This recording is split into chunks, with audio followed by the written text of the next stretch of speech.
लेकिन कांशीराम साहब ने कहा था राजनीति सत्ता एक ऐसी चाबी है, यह हर एक ताले को खोल सकती है। उन्होंने इस मोमेंट को आगे बढ़ाया, उन्होंने देश के अंदर चुनाव जिताए, उन्होंने बेंजी को सीएम बनाया, उन्होंने देश के अंदर टिका रखे। लेकिन 64 के बाद मान्यवर कांशीराम साहब ने क्या किया, जब वो समझौता चल रहा था, जो पीछे से गद्दार लोग थे बाबा साहब के साथ, उन्होंने कहा था बाबा साहब इस मूवमेंट को हम दबने नहीं देंगे। एक सीट के लिए उन्होंने पूरे देश के अंदर सौदा कर लिया और इस आरपीआई पार्टी को खत्म कर दिया। लेकिन उसके बाद मान्यवर कांशीराम साहब ने 64 के बाद 40 वर्षों तक सिर्फ संगठन बनाए, अपने लोगों को जोड़ा। जब वो घर से चलते थे उसके पाँव में सिर्फ एक चप्पल लगी थी, व्हाइट शर्ट ब्लैक पैंट लगी, और चप्पल भी टायर की थी। वो एक साइंटिस्ट थे, वो एक साइंटिस्ट थे।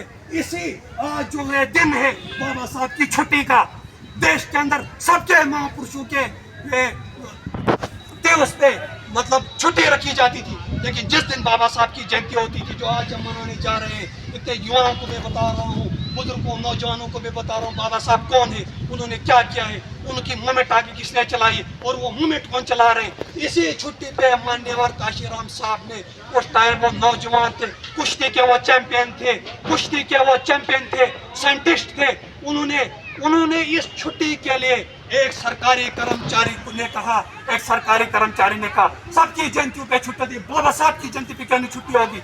लेकिन जो मुट्ठी भर लोग थे, जो 15% लोग थे, उनके पास उस टाइम पावर था, क्योंकि उनके राजे महाराजे होते थे, उनके पास ताकत थी। उन्होंने कहा जा, जो खाना है तुझे उखाड़ दे, जो करना है कर ले, तू जा, जो करना, हम तुझे नौकरी से निकाल देंगे, सस्पेंड कर देंगे, नहीं देंगे हम बाबा साहब की जयंती पे छुट्टी, चाहे तुम्हारा बाबा साहब, जो करना है तुम्हें करो। उसके बाद लेकिन उस सरकारी कर्मचारी का, जहाँ पे देखता हूँ मैं लोगों को, अगर किसी पड़ोसी को कुछ होता है, कोई परेशानी होती है, घर से कोई बाहर नहीं निकलता, वो रुकता है, उसको कब इसको कोई मार देगा, इसको मार देंगे, हम खुश हो जाएंगे। लेकिन मान्यवर कांशीराम साहब भोजनों के ऐसे मसीहा थे, ऐसे नाइक थे, जिन्होंने बाबा साहब को जमीन पे लाने का काम किया था। उन्होंने उसके बाद उस छुट्टी पे वहां से आंदोलन छोड़ दिया, उन्होंने वहां से एक अपनी जंग शुरू कर दी और उस सरकारी कर्मचारी का पूरा साथ दिया। खुद भी अपनी साइंटिस्ट की नौकरी से हाथ धोया उन्होंने, और उन्होंने कहा धरती आसमान ने खो जाए, लेकिन बाबा साहब की जयंती पे हम छुट्टी लेकर ही रहेंगे। उस सरकारी कर्मचारी का उसने साथ दिया और वहां से भोजनों की मूवमेंट शुरू हुई थी। और उसके बाद कांशीराम साहब ने किया था कुछ समय आरपीआई पार्टी में काम, लेकिन जब उन्होंने देखा वो बिक गए एक सीट के लिए, उनको छोड़ दिया। फिर 64 के बाद मान्यवर कांशीराम साहब ने 40 वर्षों तक संगठन बनाए, देश के अंदर कोने कोने, गली गली, गांव गांव, घर घर तक वो साइकिल पे गए, हर घर तक वो पहुंचे, समाज के बीच में वो रहे। उसके बाद उन्होंने इस बहुजन समाज पार्टी को 1984 में जन्म दिया। तब तक 64 से लेके आज तक सिर्फ संगठन बनाए, देश को, समाज को जोड़ा, देश के अंदर गए। आज के नौजवान देखो, उनको अभी बनना है एमएलए, अभी बनना है एमपी, अभी उनको सब कुछ बनना है, एक ही दिन में सब कुछ बनना है। रिजर्व सीटों के पीछे वो भागते, जो रिजर्व टिकट होती है ना, जो बाबा साहब ने दी थी, उस टिकटों के पीछे वो भागते।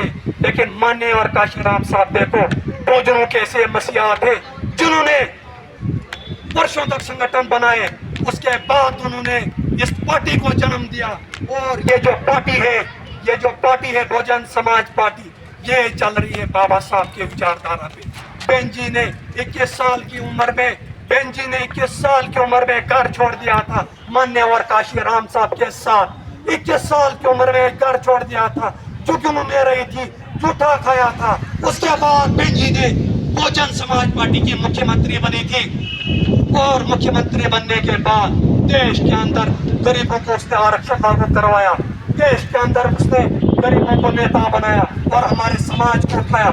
आज भी उत्तर प्रदेश के अंदर आप देखो, उस समय ऐसे भी गांव थे जहाँ पर बड़े बड़े राजा, बड़े बड़े महाराजा पगड़ी पहन के निकलते थे, और हमारे समाज को घुटे देख कर वहां से उनके सामने रहना पड़ता था और उनको सलाम करना पड़ता था, और झाड़ू पीछे से लटक के होता था, आगे से मुंडी होती थी हमारे समाज को।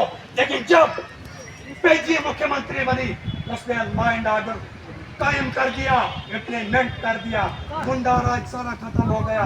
हजारों गुंडों को जेल के अंदर बंद कर दिया और और और गरीबों को न्याय दिया।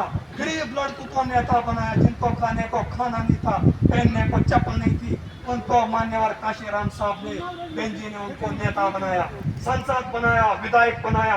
फिर हमारे समाज में मजबूती बनी, पावर बना, ताकत बनी। फिर जाके आज हमारा समाज देश के अंदर बात कर रहा है। मैं इस समय यहाँ पर भाषण कर रहा हूँ, मैं इस समय यहाँ पर आपको ये सब विचारधारा बता रहा हूँ, ये सब बाबा साहब की देन है। नहीं तो हमारे समाज को पंच बनने का कोई अधिकार नहीं था। आज अगर पंच से लेकर प्रधानमंत्री कोई बनता है वो बाबा साहब की वजह से बनता है। अगर आज कोई सांसद बनता है, विधायक बनता है, डीएम बनता है, एसपी बनता है, कलेक्टर बनता है, कुछ भी बनता है, वो बाबा साहब की देन की वजह से बनता है। क्योंकि हमें कोई पहले पढ़ाई के अधिकार नहीं थे। जो गुंडा राज था राजा महाराजाओं का ना, वो गुंडा राज सारा खत्म कर दिया, सारा खत्म कर दिया बाबा साहब ने। बाबा साहब ने उस सबको तहस नहस खत्म कर दिया। अब गरीब लोग जिसके पक्ष में आ जाएंगे वो राजा बनेगा। अब गरीब लोग जिसको चुनेंगे वो राजा बनेगा।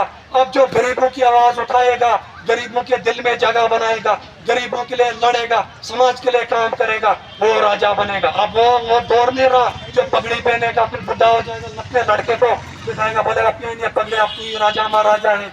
वो दौर गया, अब खत्म, वो दौर खत्म हो चुका है। क्योंकि बाबा साहब ने देश के अंदर गुंडा राज खत्म किया है। आपने देखा होगा इस समय, आपने देखा होगा इतिहास में आजादी के बाद 64 वर्षों के बाद, आजादी के 75 साल के बाद एक अमित बाबा इधर सड़क पे उतरा बाबा साहब की फोटो लेके।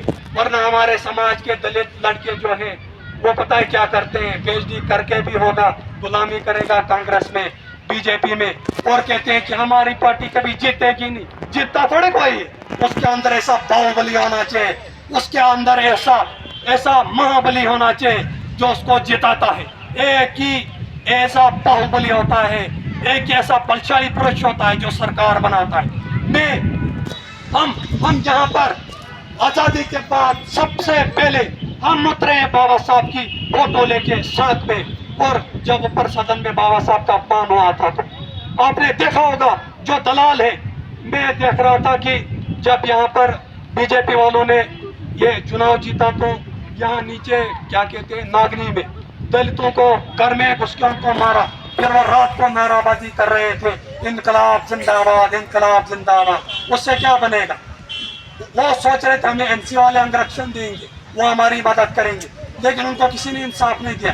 फिर वो नौजवान परसों कुछ हादसा हुआ, वो गुजर गया, बाबा जिसको नागनी में बोलते थे।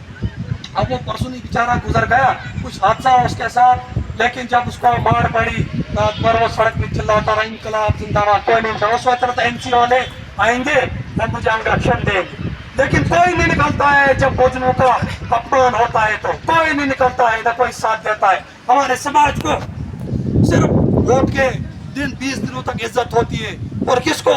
जो दलाल होता है, लाचार बेबस गरीबों को कोई नहीं पूछता। फिर बेचारा जब गुजर गया, फिर सब एनसी वाले लगे उसकी फोटो टांग देने फेसबुक पे, इंस्टाग्राम पे, शत नमन। जब उसका शोषण हुआ, जब उसको मारा गया, तब किसी ने आवाज नहीं उठाई। उस टाइम भी हमारे जिला अध्यक्ष उनके घर गए, उनको पूछा क्या हुआ आपके साथ। लेकिन यहाँ के हमारे नौजवानों को, बुजुर्गों को, माताओं बहनों को यह मालूम नहीं होगा कि नीले झंडे में कितना ताकत है। ये देश को आज पता है कि नीले झंडे में कितनी ताकत है। जब बाबा साहब का सदन में अपमान हुआ था तो पूरा देश बेंजी ने बंद कर दिया था। हर गरीब गली में, हर गांव में, हर घर में, हर गली में, हर गांव में, हर नुक्कड़ पे, हर चौराहे पे बाबा साहब का झंडा लेके नौजवान उतरते पूरे देश में और पुतले फूके थे। उस टाइम सबको पता चला था कि बेंजी की क्या ताकत है। ये बड़े बड़े दल बिकने वाले लोग, समाज को गुमराह करने वाले लोग, इन्होंने गरीबों को हमेशा गुमराह किया है, विश्वासघात किया है, धोखा किया है। उस लड़के को उसके बाद वो बाबा था, उसका फोटो टांग दिया, शत नमन लगे करने, लेकिन उसको किसी ने इंसाफ नहीं दिया। हम 10 वर्षों से यहाँ पर काम कर रहे हैं, हम समाज के लिए लड़ रहे हैं, हम काम कर रहे हैं। लेकिन मैं आपको एक बात बताना चाहता हूँ, 96 से लेके, जब 96 में यहाँ पर पार्टी आई थी ना, 96 में आई थी बहुजन समाज पार्टी इस किश्तवाड़ के अंदर 96 में। और मान्यवर काशीराम साहब